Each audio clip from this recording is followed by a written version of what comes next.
Dan kita minta keadilan. Aturan seperti apa? Kita keluarkan SOP-nya. SOP-nya kelihatannya keluarkan.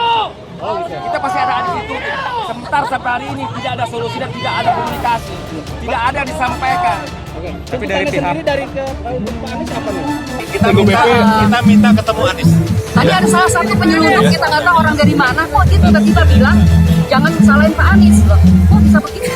Jadi karena Anies melanggar undang-undang lingkungan hidup, maka harus diseret ke pengadilan.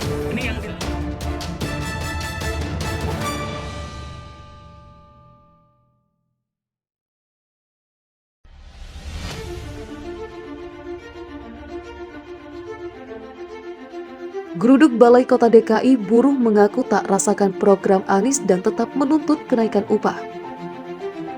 Wakil Ketua Federasi Serikat Pekerja Metal Indonesia, Tri Widianto, menyatakan bahwa program yang diberikan Gubernur DKI Jakarta Anies Baswedan tidak menyentuh seluruh buruh.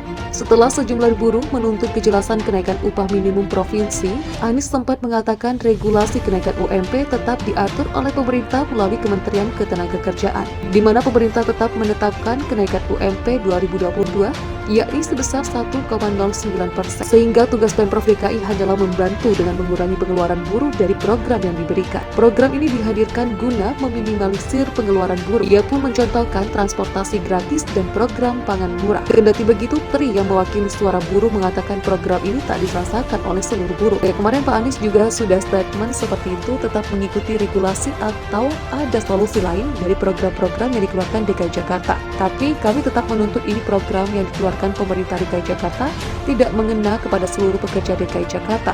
Jelasnya di depan Balai Kota DKI Jumat 19 November 2021. Pasalnya, para buruh tetap menuntut adanya keadilan upah, sehingga kebutuhan lain yang tak ada dalam program yang ditawarkan Pemprov DKI masih dapat terjangkau dari upah yang mereka dapatkan. Pertumbuhan ekonomi atau inflasi hanya salah satu. Itu menurut kami sudah turun. Turun lagi turunan PP 36, mereduksi lagi Undang-Undang Cipta Kerja yang sebetulnya landasan hukum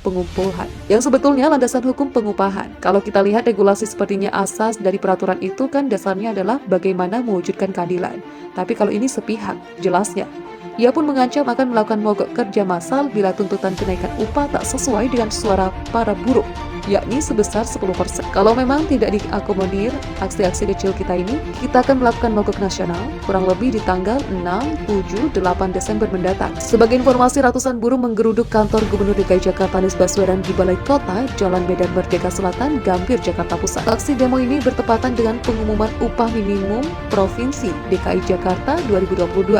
Mereka menuntut Anies menaikkan UMP DKI Jakarta 2022 lebih dari yang sudah ditetapkan pemerintah pusat. Pantauan tribunjakarta.com, di lokasi massa buruh tampak memadati Jalan Medan Merdeka Selatan. 2 dari 4 jalur Medan Merdeka Selatan pun ditutup untuk para buruh.